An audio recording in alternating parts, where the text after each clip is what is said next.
The airplane crashed in the middle of nowhere. There were no roads, no houses, and no people.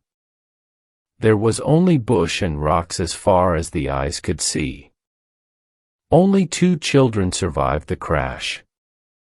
The airplane was on fire. The girl pulled her small brother away from it. "Run, Pete!" she shouted, "quick!" They ran through the bush as fast as they could. Then they started to climb up through some rocks.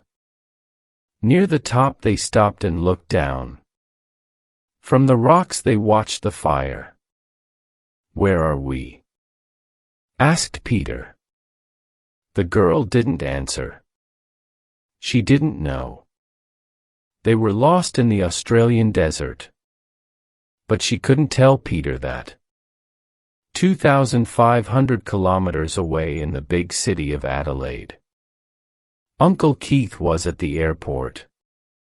He looked at his watch. Keith's brother worked in America. He lived in Charleston, South Carolina, with his wife and 2 children. This was the children's first visit to Australia. But their airplane was late, it was very late. Uncle Keith waited and waited. He talked to other families. They asked about the plane, but nobody at the airport could tell them anything. Then people began to talk about an accident. About a plane crash. There were no survivors. Now it was dark and the children were alone. They were cold, so they climbed down between some rocks. They could see nothing, they could hear nothing. They were lost and they were afraid. "It's all right, Peter," said Mary. His sister's arms were round him. That felt better. When a boy is only 8, a big sister of 13 can be wonderful. They talked quietly, perhaps because there was no other noise, or perhaps because they were afraid. "Mary," Peter said, "I'm hungry. Have you got any chocolate?" Mary found the chocolate. She broke it in 2 and gave half to him. They sat very quietly in the black night. Then Peter started to move again. "My leg hurts," he said. Mary looked at it. "It's all right," she said. "It'll be better in the morning." Peter was quiet again. He fell asleep with Mary's arms round him. But Mary couldn't sleep. She watched her young brother. She was sister and mother to him now. She thought about the airplane journey and the accident. And she thought about her mother and her father. But her head felt heavy. Then she was asleep too. In the dark, the animals in the bush began to move. A wombat walked around the children. He pushed them with his nose, but he wasn't dangerous. He was interested in these strange new desert animals. But he didn't want to eat them. He only ate plants. Birds and insects started to fly around in the sky. A big marsupial tiger cat came near and looked at the children. She looked for a minute or 2. But these strange animals were very big. Her young babies couldn't eat them. So she walked quietly away. In the east, the sky was gray. It was the beginning of another day. Then the sun came up. It brought new colors to the bush, greens and whites and reds and yellows. Many people think that the desert is one boring color. They think there are no plants.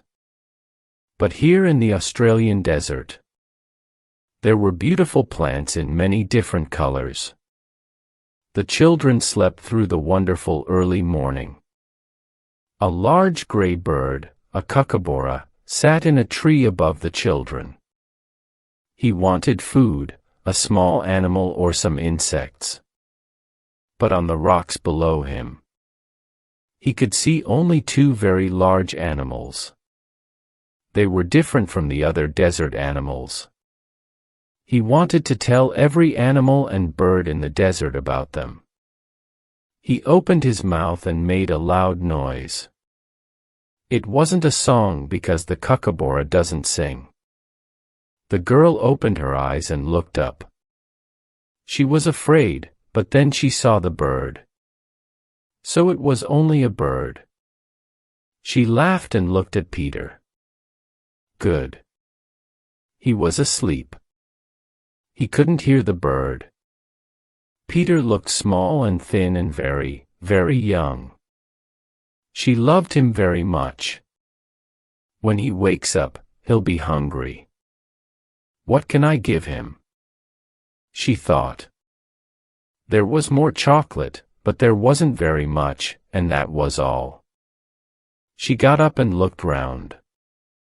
Down below her, she could see a small river, so water wasn't a problem.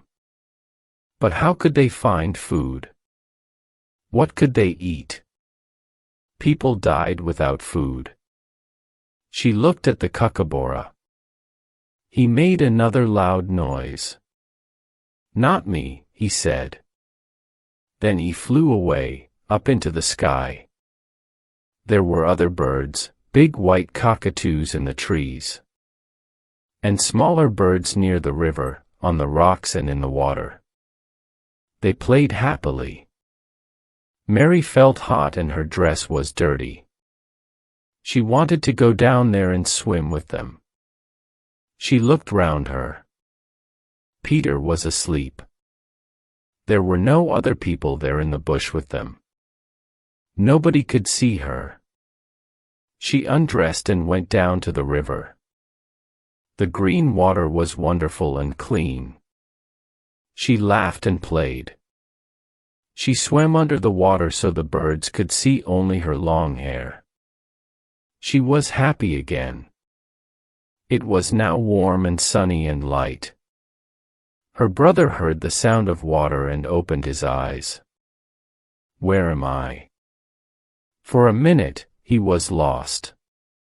He wasn't in his bedroom. He wasn't in an airplane. Then he saw Mary in the river. Hi, Mary. He shouted. I'm coming too. He climbed down to the river quickly. He threw off his clothes and jumped off a rock into the middle of the river. Peter, what are you doing? You can't swim. She swam to him and pulled him to the rocks. There, she helped him out of the water. I can swim. She said, okay, she said, but not in the middle. Stay near the rocks. He jumped into the river again, but this time he stayed near the rocks. Mary watched him for a minute. Then she remembered. She had no clothes on. She got out of the river onto the rocks and put her dress on quickly. Peter looked up at her. Your dress is wet, he said. Why didn't you get dry first? Come out now, Peter, and put your clothes on. Mary pulled him out of the water and dried him with his shirt. Then she helped him dress. He was happy after his swim. I'm hungry, he said. What can we eat? Here's some chocolate. Mary gave the chocolate to him. Peter looked at it. It's very small, is that all? Yes, that's all, said Mary sadly. Peter ate the chocolate quickly and then he ran away from her. He started to play in the rocks. He doesn't understand the problems. That's good, thought Mary. But there were a lot of questions in her head. What can we do next? Where can we go? How can we find Uncle Keith? She had no answers.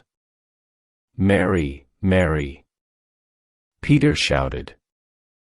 "Come quickly." She climbed over the rocks to him. His hands were inside his jeans. "Something's hurting me," he cried. Mary pulled down Peter's jeans and looked at his legs. There were a lot of insects all over them, and there were more insects on the ground. His legs were very red. "It's all right," she said. "They're only ants." "My legs really hurt," he cried. She pushed him away from the insects. "Okay, Peter, now sit down." She pulled off his trousers and hit the ants on his legs. "Ow!" he cried loudly. But the insects went away quickly. "There aren't any ants now, Pete, it's all right." Peter looked at his legs. They were very red and they hurt. He started to cry. Mary put her arms around him and he felt better. He stopped crying for a minute, but then he started again. "What is it, Pete?" "I don't like this place, Mary. I want to go home." "We can't go home, Pete. Home is in America. How can we get across the sea?" "Then let's go to Uncle Keith's in Adelaide." Mary looked at him. "So you remember," she said. "All right, I'll take you to Uncle Keith." He stopped crying. "When, now, yes," she said, "now, we'll walk to Adelaide now." Mary was only 13, but she was clever. Adelaide was in the south of Australia. It was early morning and the sun was on her left. The sun was in the east in the morning. So south was in front of them. The small river in front of them also went south. "Let's go, Peter," she said to her brother. They started to walk down the river. For the first half an hour, it was easy and Peter walked fast. Then it got harder. There were big plants in front of them. They climbed over them or they walked around them. After 2 hours, Pete was tired. Walking was difficult. He didn't say anything, but Mary knew. "Let's sit down here," she said. He sat near her and put his head in his hands. They said nothing. They watched the river. "I'm hungry, Mary. What are we going to eat?" "Oh, Peter, it's not lunchtime." "When will it be lunchtime?" "I'll tell you." But there were more questions. "What are we going to eat for lunch?" "We'll find something." But what could they find? There were a lot of plants. But they didn't have any food on them. Quickly, Mary got up. "All right, let's find some food." Peter jumped up. "Great idea," he said. They looked in the river, but they couldn't find any fish. The fish were asleep at the bottom of the river. They looked in the trees for birds. But birds in the Australian desert sleep in the day. They looked in the bush for animals, but the animals were asleep in the rocks. They didn't find any food. "I don't like this game," said Peter. "I want to go home." They walked and walked. They were hungry and tired. Then the bush was more open and they could see better. There was high ground in front of them. "Mary, yes, Pete. Look up there. Let's climb to the top. Perhaps we'll see the sea." "That's a good idea." They started to climb. They climbed for 4.5 hours and then they arrived at the top. The desert to the south in front of them was beautiful. The light of the evening sun was wonderful, and there far away they could see water. It shone in the evening sun. The boy danced happily. Look, Mary. Look, the sea, the sea. It isn't far. Look. Don't look, Pete, she said quietly. She put her arms around the little boy. I'm very, very sorry. It wasn't water. Mary knew that. It was the great Australian desert. Hundreds of kilometers of it. We can't walk to the sea today, Pete. Let's find a place for the night, said Mary. She got up and pulled Peter to his feet.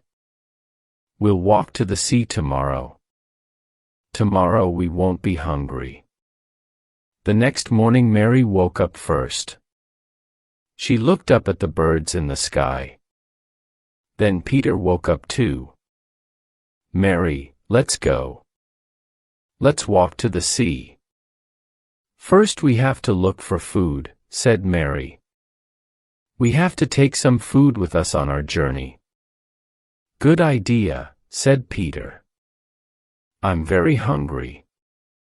They looked and looked for food. For a long time they found nothing. Then Peter shouted. Look, Mary, fruit.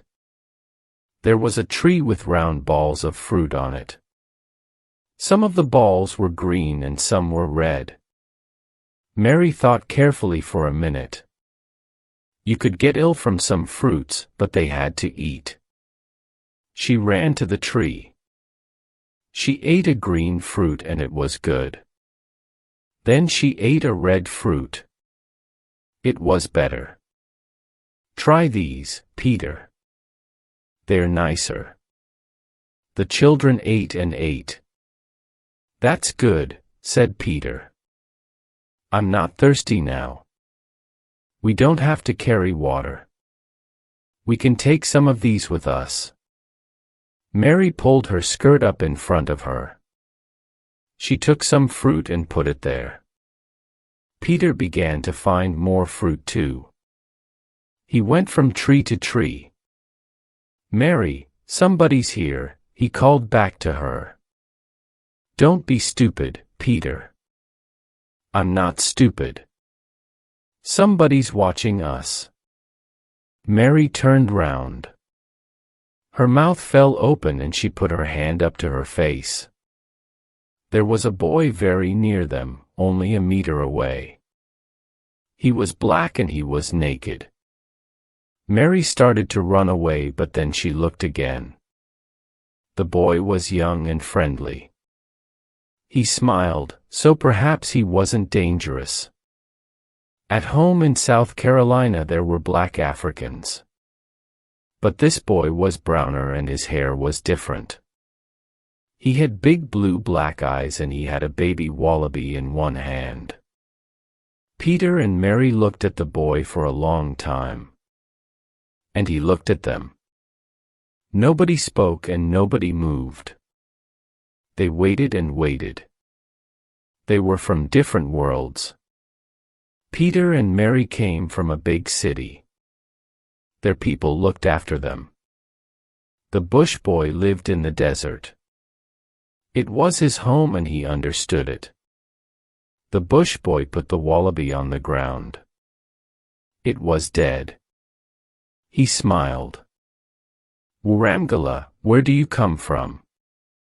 Mary looked at Peter and Peter looked at Mary. They didn't understand. The bush boy tried again.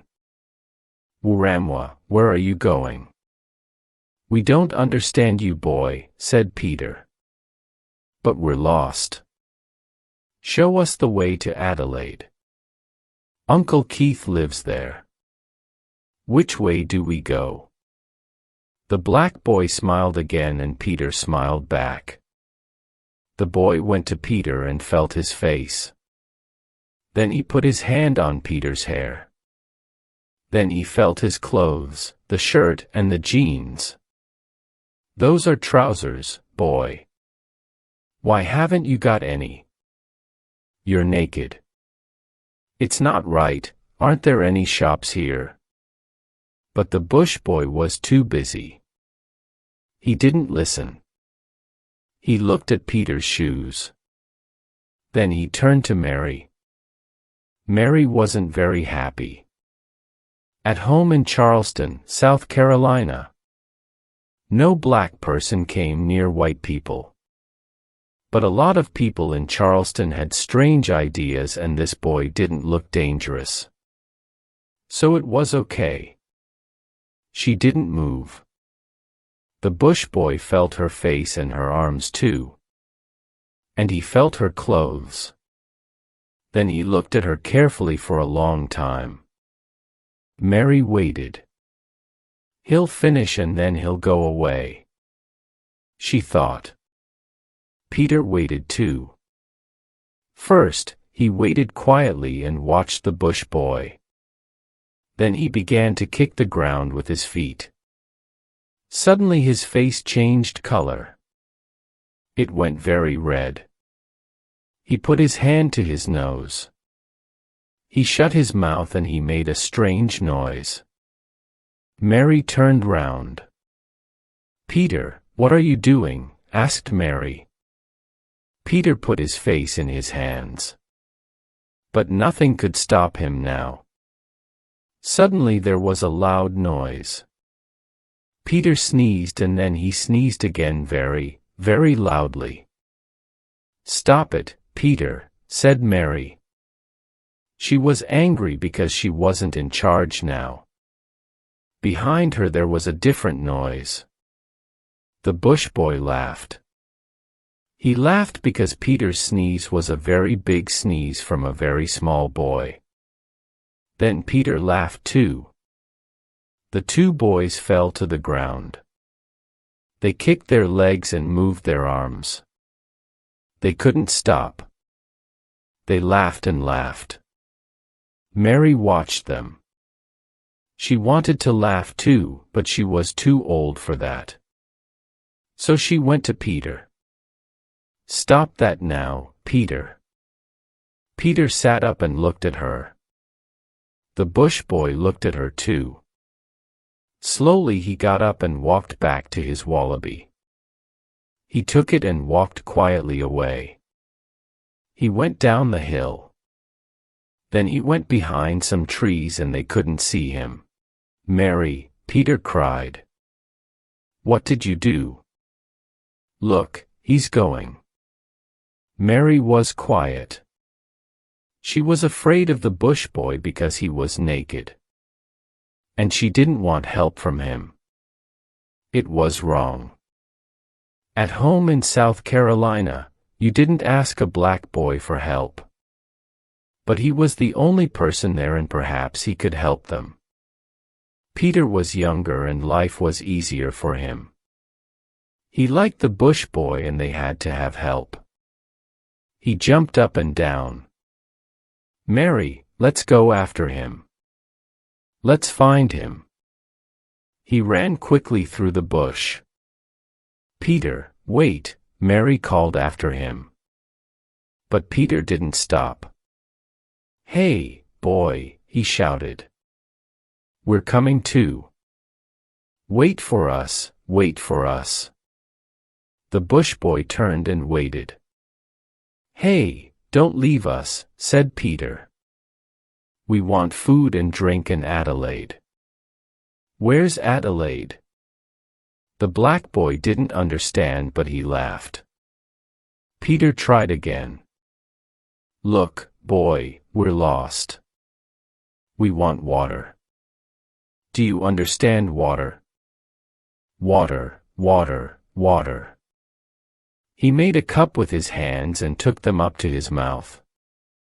The bush boy understood now. He didn't laugh this time. In the bush people were often thirsty. He made a cup with his hands too. "Arkelula," he said. "That's it, boy, you understand. Arkelula, we want arkelula and food too." He put his hand to his face and moved his mouth. "Yamara," said the bush boy. "Yes, that's right. We want Yamara and Arkelula. But where can we find them?" The black boy turned and walked into the bush. Then he stopped and looked back. "Kurura," he said. "Let's go," the boy called out to Mary. "Kurura," that means, "follow me." And he ran after the bush boy. The bush boy walked for about an hour, and the children followed. Then they came to some very tall trees. After the strong sun in the open bush, it was quite dark. Mary and Peter couldn't see very well, and they fell again and again. But it was quiet and nothing moved. And it wasn't as hot as the desert. The bush boy walked quickly. Hour after hour, the bush boy walked, and Mary and Peter followed. The bush boy never got tired, but Peter did. "Wait for me, Mary. You're walking too fast." Mary stopped. "All right, Pete," she said to her little brother. "It'll be all right. We'll wait for you. My legs hurt." "Here, Pete, take my hand." She was happy because now she was his big sister again. Peter pulled on her hand. "I'm thirsty." "I'm hungry." "Me too, Pete." Her mouth was hot and dry, but we can't stop now. Suddenly the trees ended. And there was the desert again. Kilometers and kilometers of desert. With its hot, hot sun and no water. "Kurura," said the bush boy. He left the trees and started to walk in the desert. But Mary stopped.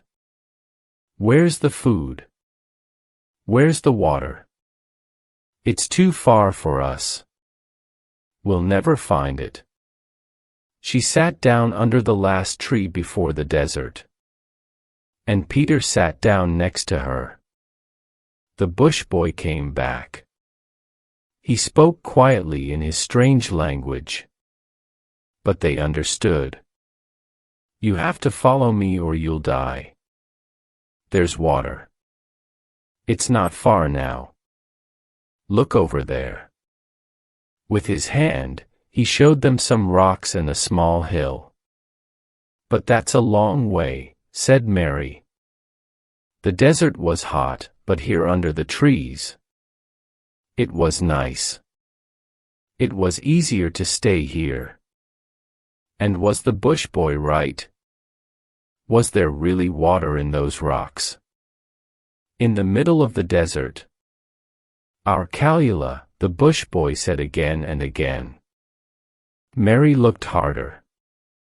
It was dark round the bottom of the hill. Why? Were there bushes, green trees and bushes? "There is water there, Pete.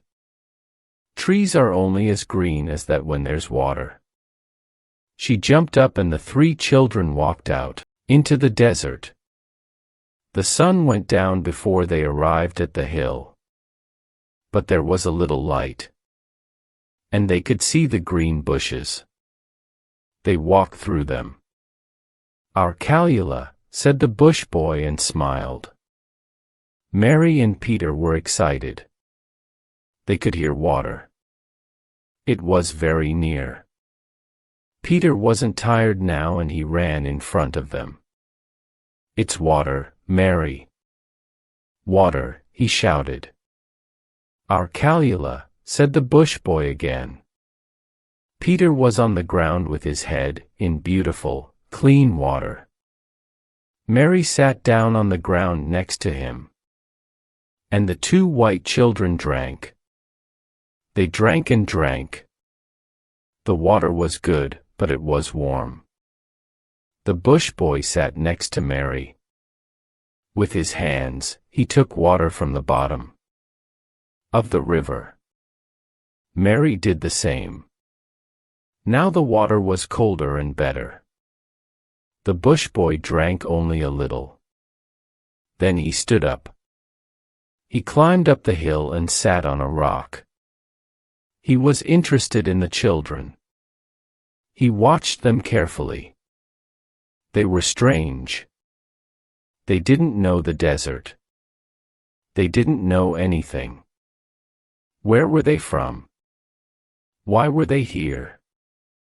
They couldn't live alone in the desert. I have to help them, he thought. The small boy stopped drinking and climbed up to the bush boy.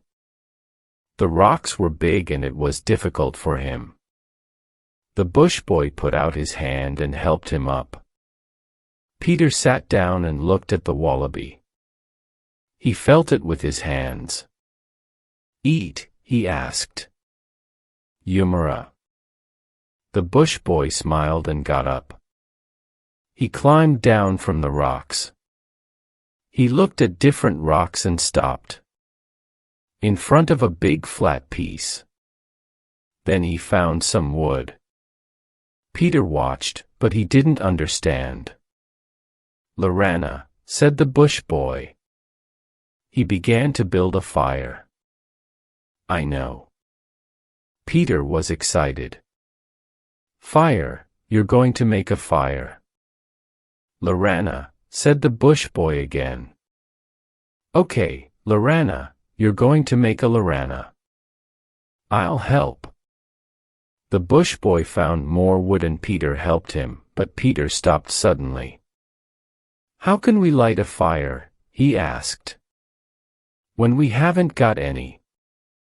Peter didn't finish his question, but watched the bush boy with his mouth open. Australian trees have very dry wood and Aboriginals can make fire in the old way. The bush boy sat by the flat rock. He put some very small pieces of wood on the rock. Then he took a long piece of wood between his hands. He put the end of this into the small pieces and moved it round and round very fast. And very quickly, there was a good fire. That's clever, said Peter. He put some more wood on the fire. Mary sat alone and watched the boys.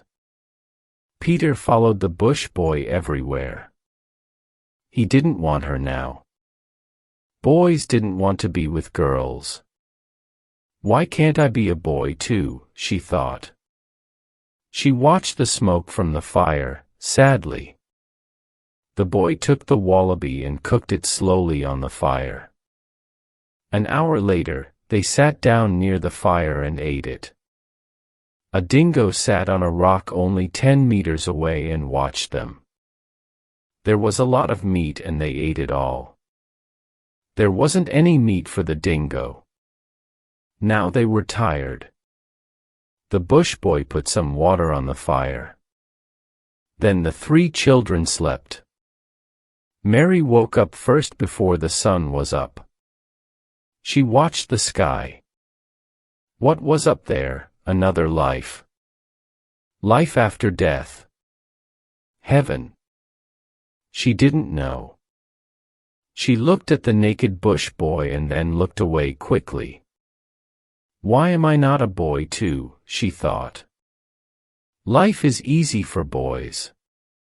She thought about life in the bush with the black boy. He knew the desert and he could survive. That was good. Then Peter woke up. He sat up and looked at Mary and then at the bush boy. How can we get to Adelaide, Mary? Will the boy take us? At home in South Carolina. She usually knew the answers to Peter's questions. But here in the bush, she didn't. I don't know, she said. Perhaps he doesn't know Adelaide. And how can we ask him? We don't speak his language. There were other questions about the boy in Mary's head too. Why was he alone in the desert? Where was his family?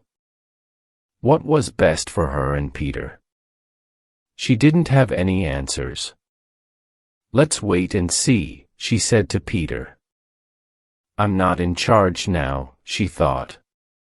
And then she felt better. She closed her eyes and fell asleep again. She woke up after about 2 hours. Half asleep, she could hear the boys. "What are you laughing at, Peter?" she called. But Peter couldn't hear her, so he didn't answer. He shouted and played with the bush boy in the water. Mary sat up and saw the two boys. Peter looked back. "Mary," he shouted. "Come here and play with us." Later, she shouted back. When it's warmer, Peter ran after the bush boy. They ran round some rocks. Then the bush boy stopped suddenly. "Warwara," he said, excited. On the ground there was a brown ball. It was the top of a plant. Peter felt the brown ball with his hand.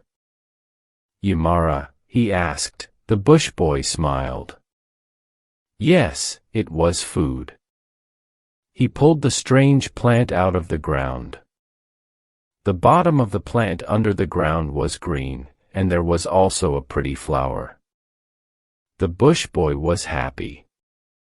It was good food. They ran into the desert and looked for other warwara.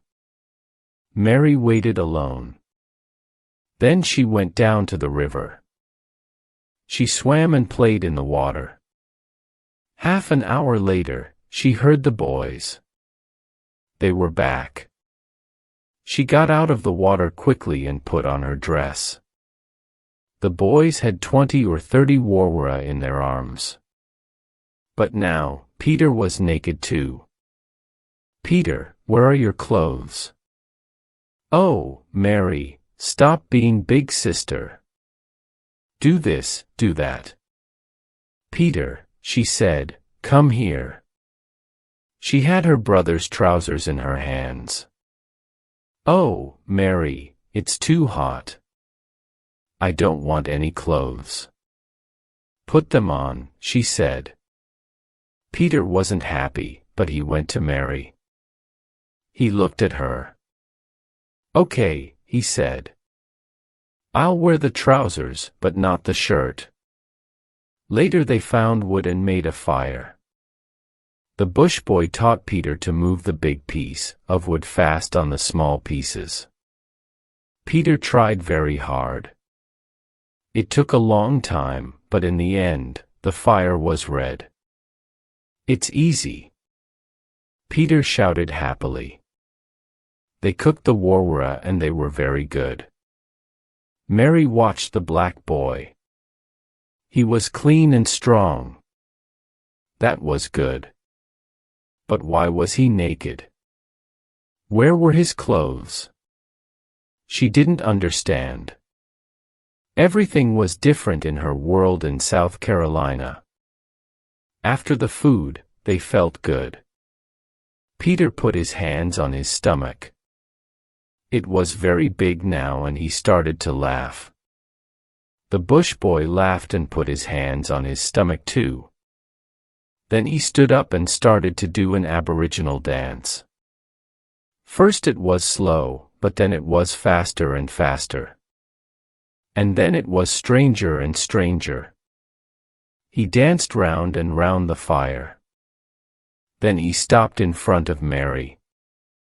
He looked at her and she looked at him. Nobody moved. Mary was suddenly afraid and her eyes were wide open. The bush boy's eyes were wide open too. He wasn't afraid, but for the first time he saw a girl. Mary was a girl, a lubrika. She wasn't the same as Peter. Then the boy saw something in the girl's eyes. It was dark and strange. She was afraid to him that could mean only one thing. The girl saw death, his death. For the bush boy and for his tribe. There was a life plan. You were born and then you walked with your tribe. After that you walked alone on your walkabout. Then you were a man and you lived with a woman. And after that you died. It never changed. That was life. Now the bush boy walked alone. He was on his walkabout. He had to live in the desert alone for 6 months. He had to find food and water. He had to kill animals and find fruit on the trees. Every day was dangerous for him. After his walkabout he was a man. But the girl could see his death, so there was no future for him. Everything was different for him now. He stood in the middle of the desert. I'm going to die, he thought. He was very cold, but he wasn't afraid. Peter looked at the older children. Hey boy, dance again, I like that. The other two didn't move. They didn't speak. It was very strange. Peter didn't understand. Hey Mary, what's happening? He took Mary's hand and then he began to cry.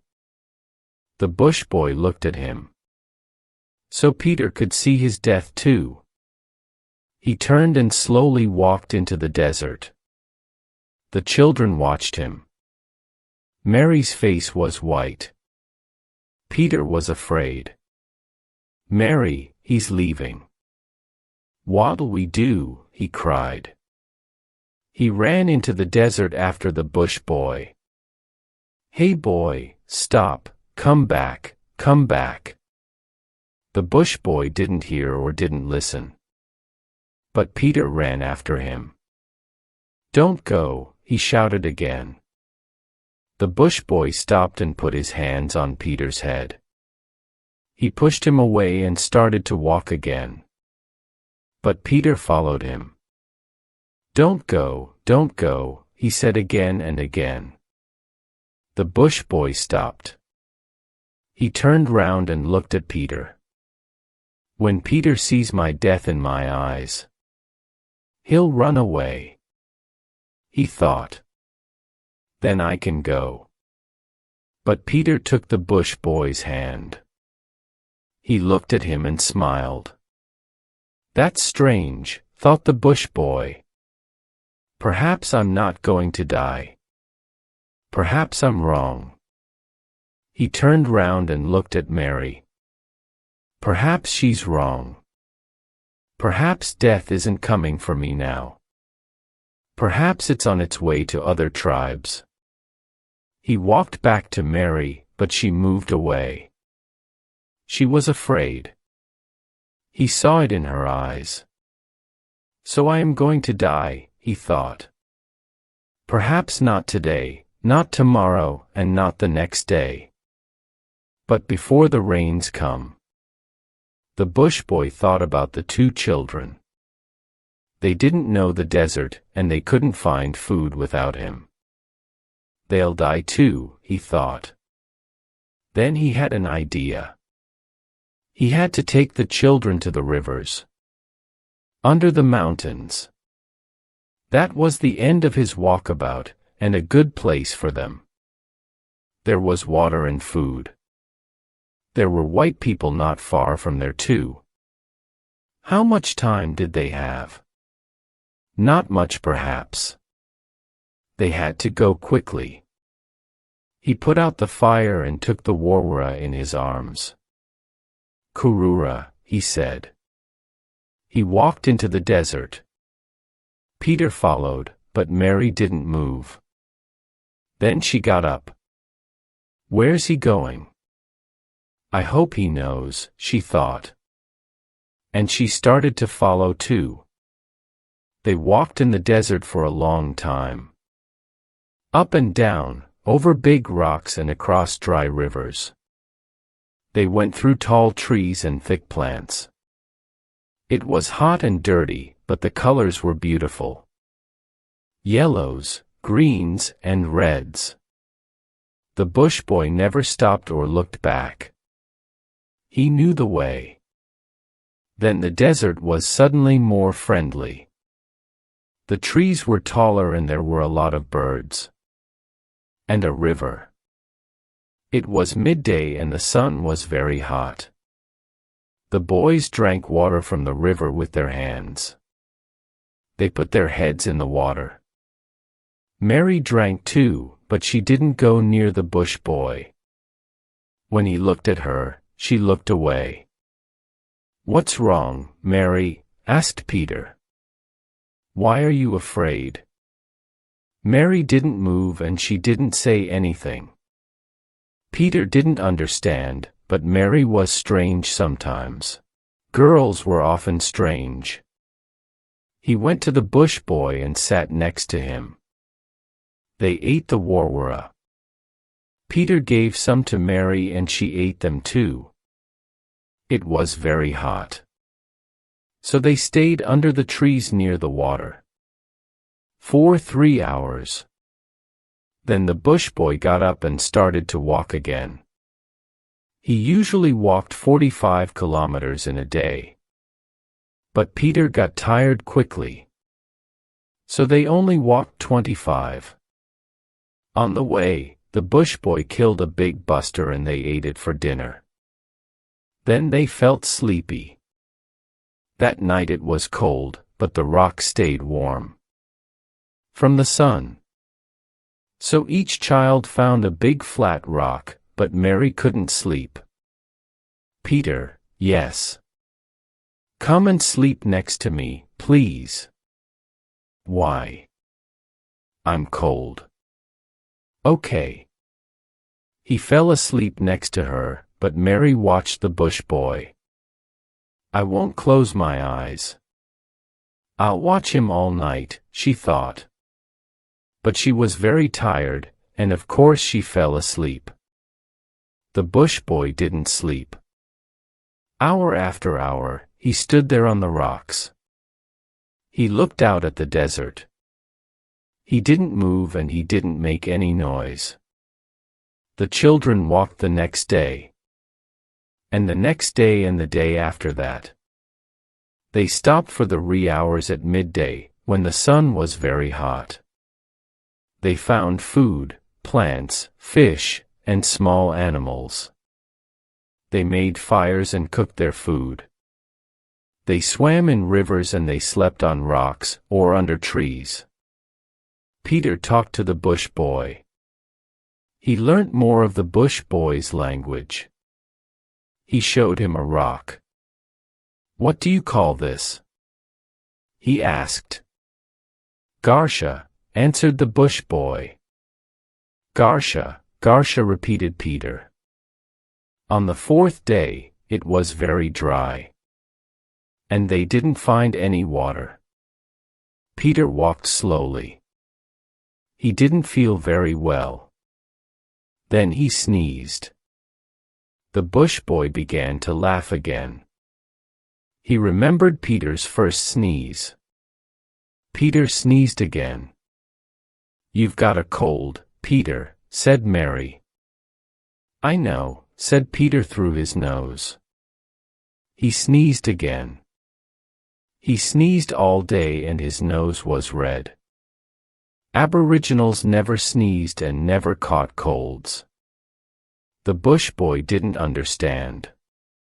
"What's he doing? What's wrong with him?" asked the bush boy. But of course, Mary and Peter didn't understand the question. That evening, Peter didn't help with the fire. He was too tired and too ill.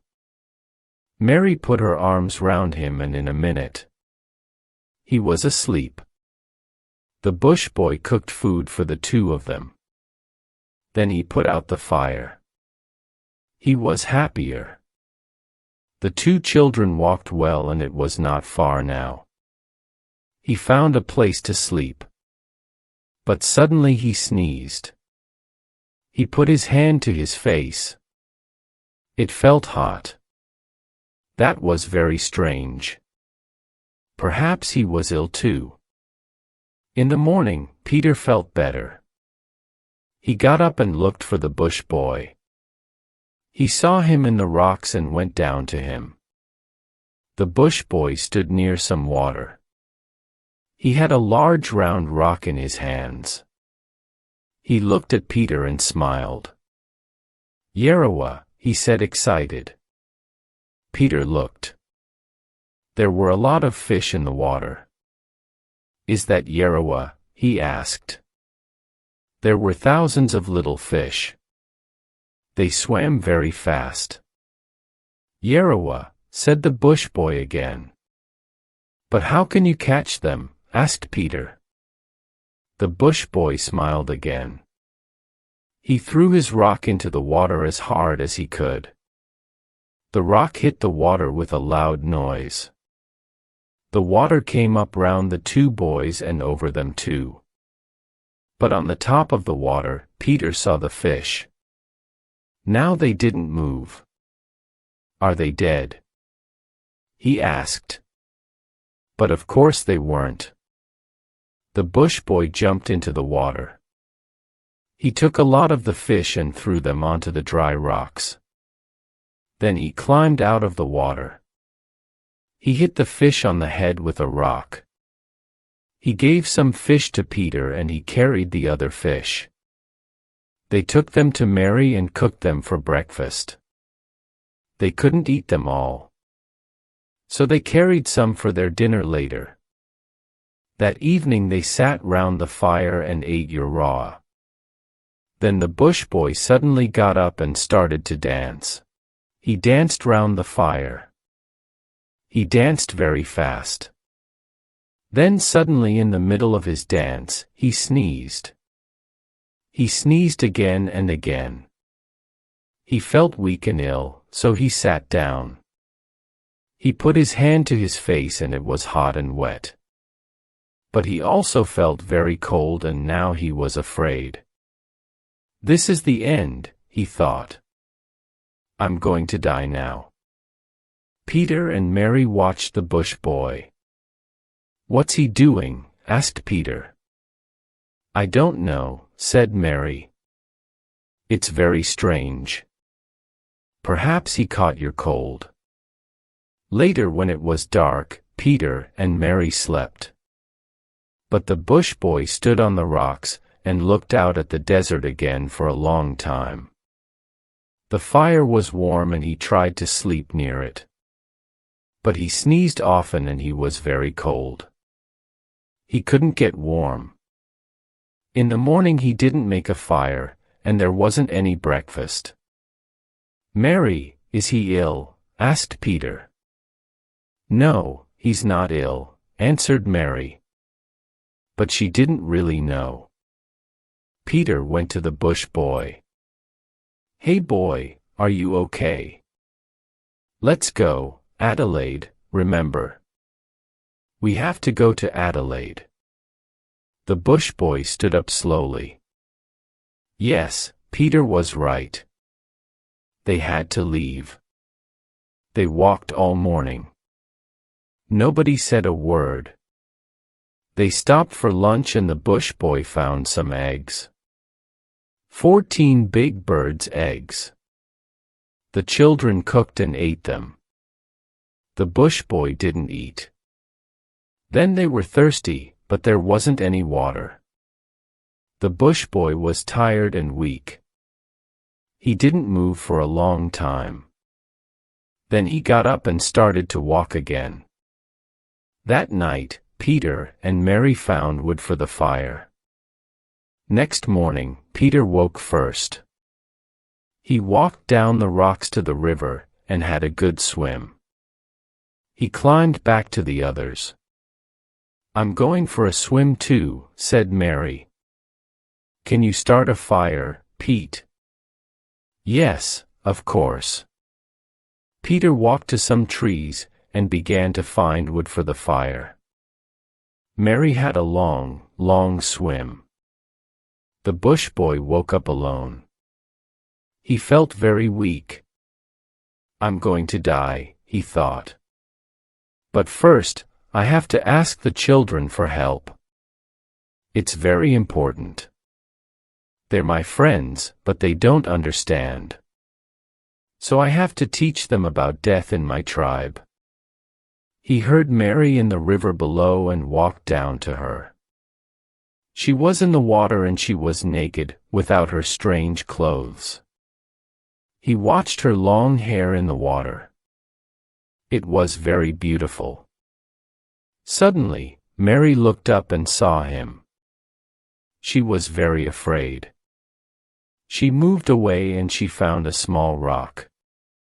I can throw this at him, she thought. Go away, she shouted. The bush boy didn't understand and he came nearer. Stay there, don't come nearer. He saw hate in her eyes. She's not a friend, he thought. I can't talk to her, she won't help me. And the boy won't understand. He's too young, so I'll have to die alone. Slowly, he turned and walked a little way into the desert. He found a sad mugga wood tree.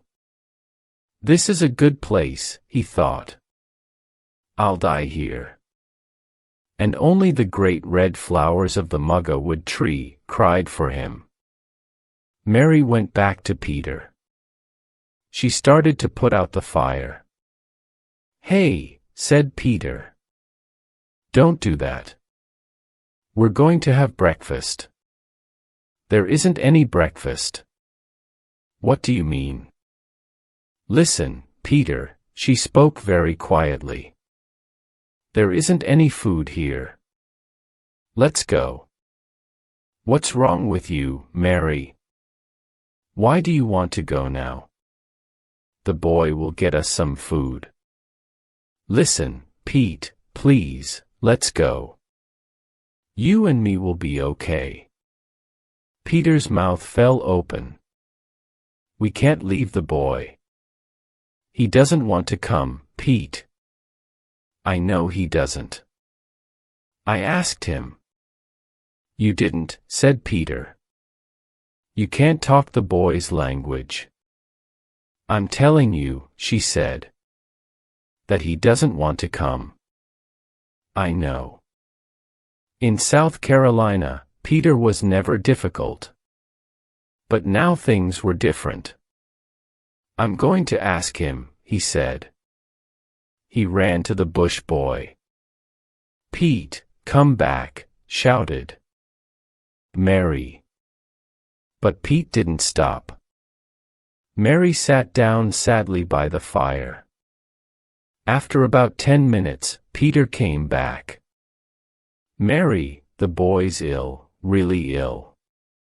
He's under a tree and he can't get up. Perhaps he's asleep. No, he's not asleep. He's ill. Come and see. No. Mary moved away from Peter. No, she said quietly. I'm not going near him. The day was long and difficult. Mary sat alone. We have to leave now, she said again and again. But Peter didn't hear her. He stayed with the bush boy. He took water to him in his hands. But the bush boy didn't drink. There wasn't any food and the bush boy got weaker and weaker. He's really going to die, thought Peter sadly. I'm going to lose my friend. He took the bush boy's hand. The bush boy said something. Peter couldn't hear, so he put his face near the bush boy's head. Our Kulila. Peter ran and got some water in his hands. But the boy didn't want to drink. He put his hands on Peter's hands. Me. No, I don't want to drink, said Peter. But the bush boy put his hands on Peter's hands again. And then he sat up. He showed him the hills far away to the south. Our Kulila, said the bush boy again. Yamara. Ah, I understand. Over there's food and water. Arkulula and Yamara, that's great. Thanks. Peter took the boy's hand. Now you can sleep. But then Peter thought of something. He got up and walked to his sister. She looked up. How is he?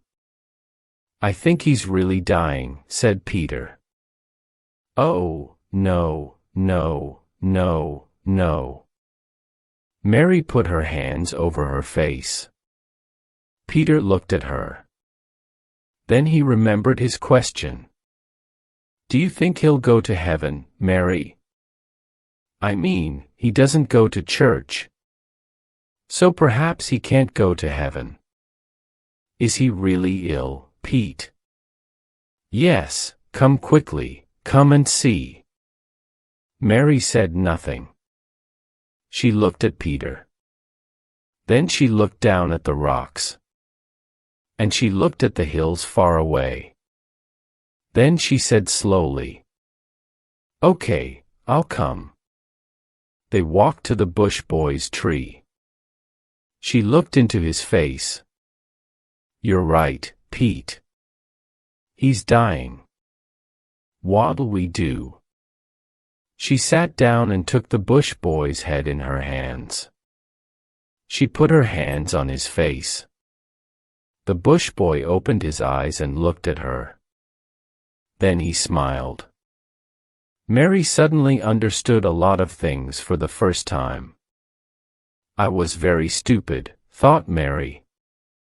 It was too late, but she knew now. There weren't two different worlds. His world and her world.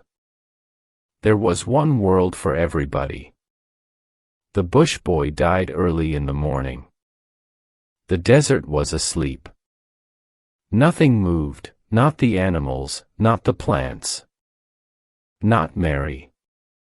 She was asleep too next to the bush boy, and her long hair fell over his face. Mary and Peter made a bed on the ground for the dead boy. They put wood and rocks over him. Pete put some of the red flowers from the muggerwood tree on the top. When a person died in South Carolina, everybody went to church. There was no church here.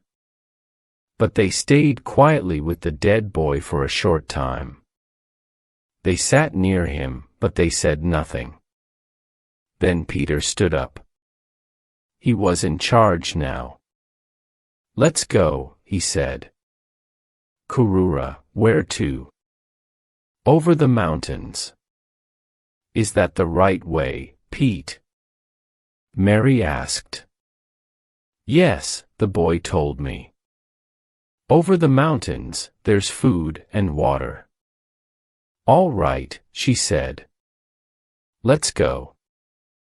They started to walk. They walked carefully and they found food and water. The bush boys' lessons helped them. They knew the desert now. That night they stopped and built a fire. They sat and talked sadly about the bush boy. Do you think he's in heaven, Mary? Yes, yes, he's up there.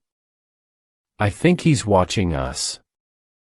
We all live in the same world, Pete. When we die, there's only one place for all of us. Pete smiled. He looked up at the sky for a long time. Next morning, the children left early. They were in the hills now. They climbed and climbed. When they were at the top of one hill, there was always another hill behind it. The journey was difficult and they didn't find much food. When they found water, it was often very dirty. But the desert was their home now. They too could survive there. South Carolina was far, far away. Is this the right way? Asked Mary again. Yes, yes, said Peter. The boy told me, over the hills. but there were always more hills. That night they slept in the rocks. But they had no food.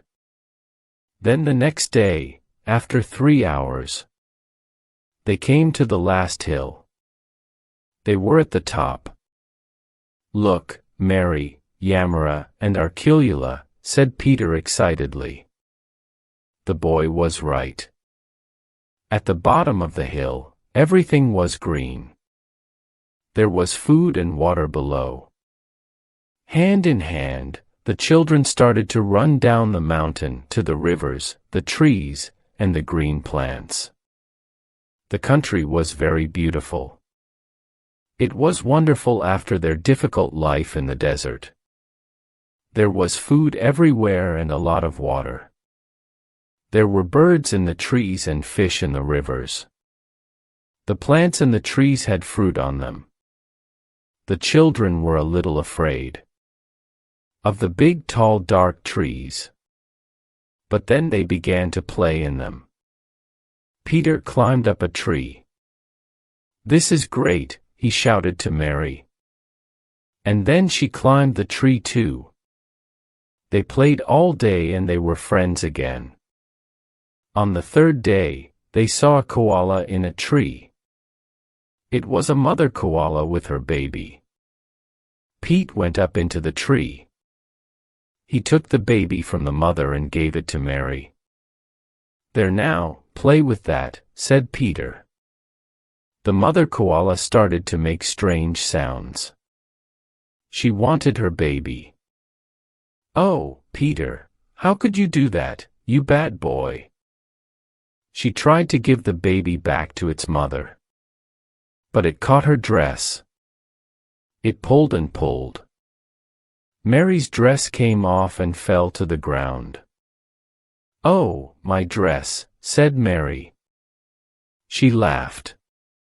She felt good now with no clothes on. She was a different Mary now.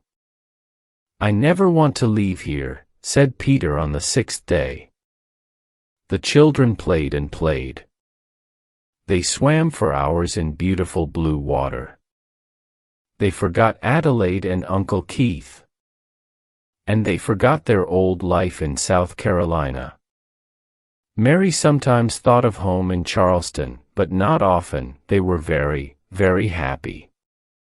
On the 7th day, the children found a beautiful, wide river. They sat with their feet in the warm water. "Hey, look over there," said Peter. "Smoke, there's a fire." "And people," said Mary. "Yes, people. How many are there?" "3, I think." "Let's make a fire too. Then they'll see us." "Okay." They found wood and built a fire. The 3 people saw the smoke. They ran down to the water and started to swim across the river to Peter and Mary. "They're coming, Pete." Mary was excited, but also afraid. She didn't have any clothes now. She couldn't say hello without any clothes, not to white people. "Do you think they're white, Pete?" Peter looked carefully. "No, I think they're black." "They're the same as the boy," he said. She felt better. They stood near the river and watched. They saw a family of Aboriginals. A father, a mother, and a young girl. And on the father's head, there was a baby. The mother and daughter swam with food and other things on their heads. There was a dog with them too. They came near and climbed out of the water. They were friendly and they smiled at Peter and Mary. The woman gave Mary some food. Peter played with the dog. The black people talked and talked. Mary didn't understand very much, but they talked with their hands too, and she watched carefully. "Wait a minute," thought Mary. "They're telling me something. Is that a house?" Are those people? Yes, they're trying to help us. Pete, she said. They know we're lost. They're telling us about houses, about white people. They live over there. But where? Oh, where? Then the black man made a map on the ground.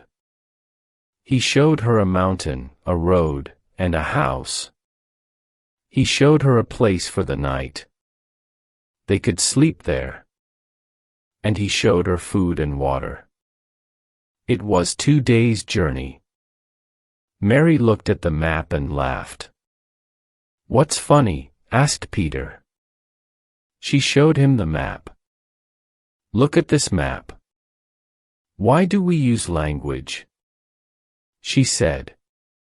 A little later the family started to walk to the river. I think they want to go now, Pete, she said. Peter went to the black man and put out his hand. Goodbye, he said. The black man smiled and put out his hand too. Mary also said goodbye, and the family started to swim back, across the river. Mary and Peter sat near the river and watched them. Then Peter stood up. He was ready for the journey home. Are you coming, Mary? He asked. Mary looked round her. Oh, Pete. What's wrong now, Mary? Mary started to cry. It's really, really beautiful here. I know, said Peter. I'll always remember this. He looked round at everything too. Then he turned to Mary. But we have to go, Mary. Let's go home, Karura.